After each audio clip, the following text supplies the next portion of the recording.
بسم اللہ الرحمن الرحیم۔ ہماری سوسائٹی میں اکثریت طبقے کی روٹین ہے صبح کے وقت سوئے رہتے ہیں۔ یہ بڑا ناپسندیدہ عمل ہے۔ نبی اکرم رحمت عالم صلی اللہ علیہ وسلم کے بیشتر فرامین اور صحابہ اکرام کے متعدد آثار صبح کے وقت کے سونے کی ناپسندیدگی پر موجود ہیں۔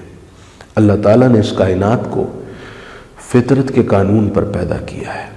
صبح کے وقت اٹھنا فطرت کا متقاضی ہے، اور اس وقت سوئے رہنا خلاف فطرت عمل ہے، اور ہر وہ عمل جو فطرت کے خلاف ہو اس کا انسان کو نقصان ہوتا ہے۔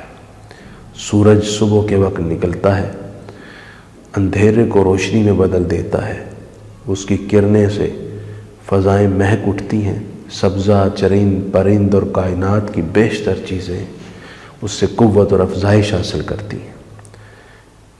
یوں ہی انسان کا صبح کے وقت اٹھنا بھی اس کی متعدد کامیابیوں کا پیش خیمہ ہوتا ہے۔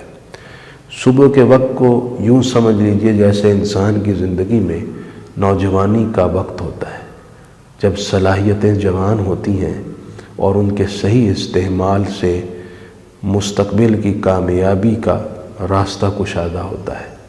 یوں ہی جو صبح کے وقت اٹھتا ہے اس کے لیے یہ سارا ماحول میسر ہوتا ہے، اور جو نوجوانی کے اس بہترین اور مرکزی وقت کو ضائع کر دے اس کا مستقبل تاریک ہو جاتا ہے۔ یوں ہی جو صبح کے وقت کو سو کر ضائع کر دے وہ بہت ساری برکات سے محروم ہو جاتا ہے۔ حضرت جابر بن سامورہ رضی اللہ تعالیٰ عنہ سے روایت ہے، نبی پاک علیہ السلام کا معمول تھا کہ آپ فجر کی نماز پڑھ کر وہیں مصلی پر بیٹھے رہتے، وظائف میں، تسبیحات میں مشغول رہتے، یہاں تک کہ آفتاب طلوع ہو جاتا۔ اسی طرح حضرت انس کی ایک روایت ہے، نبی کریم علیہ السلام نے فرمایا لا تناموا عن طلب ارزاقکم فیما بین صلاۃ الفجر الی طلوع الشمس۔ حضور نے فرمایا کہ لوگو فجر کے وقت سے لے کر طلوع شمس تک مت سو، یہ وہ وقت ہے جس وقت رزق تقسیم ہوتا ہے، تو تم رزق تقسیم ہونے کے وقت رزق کی طلب سے غافل نہ رہو۔ متعدد روایات اس مضمون کی بھی موجود ہیں۔ گویا جو اس وقت سوتا ہے وہ رزق لینے والوں کی صف میں کھڑا ہی نہیں ہوتا، تو وہ رزق کی برکت سے محروم رہ جاتا ہے۔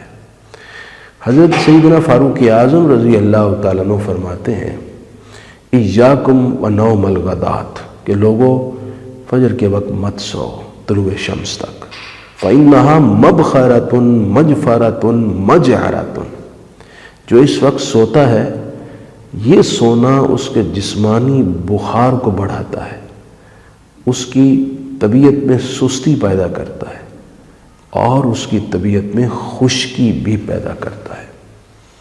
حضرت علی رضی اللہ تعالیٰ عنہ کا فرمان ہے ما عجت الارض من شیء کعجیجها من ثلاثہ، تین چیزیں ایسی ہیں جن سے زمین کو بہت تکلیف ہوتی ہے، ان میں سے ایک صبح کے وقت کا سونا ہے، جس سے زمین تکلیف اور شدت کی تکلیف محسوس کرتی ہے۔ حضرت زبیر رضی اللہ تعالیٰ عنہ تو اپنے بچوں کو صبح کے وقت سونے سے باقاعدہ منع کرتے تھے۔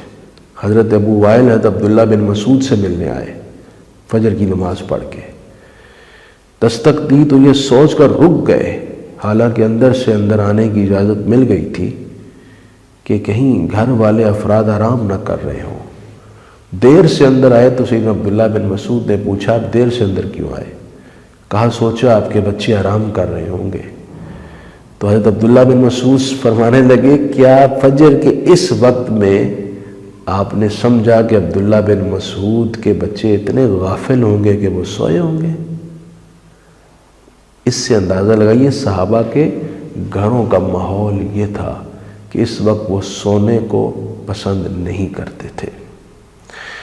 یوں ہی حضرت عمر بن عبدالعزیز رضی اللہ تعالیٰ عنہ نے ایک استاذ کی جانب خط لکھا اور فرمایا کہ اپنے اسٹوڈنٹس کے ساتھ سنجیدہ رہا کرو ورنہ وہ جری اور بے باک ہو جائیں گے، تمہارا رعب اور ہیبت ان پر طاری نہیں ہو سکے گا، وہ مانوس ہو گئے، تم سے سیکھ نہ پائیں گے۔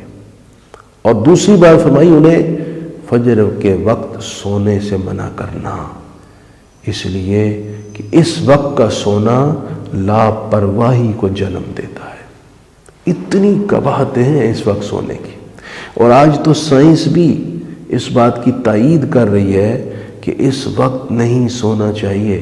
یہی وجہ ہے کہ چین، جاپان، یورپ اور امریکہ کے متعدد مقامات پر یہ ریسرچ کی گئی اور یہ معمول بنایا گیا ہے کہ یہ قومیں صبح جلدی اٹھتی ہیں، اور ان کا ایک کہاوت مشہور ہے کہ جلد سونا اور منہ اندھیرے اٹھنا، اور یہی قوموں کی ترقی کی علامت ہوتی ہے۔ ہم جو اس عظیم علمی خزانے کے وارث ہیں جو رحمت عالم صلی اللہ علیہ وسلم نے اپنی امت کے لیے چھوڑا، ہم کیسے محروم ہوتے چلے جا رہے ہیں۔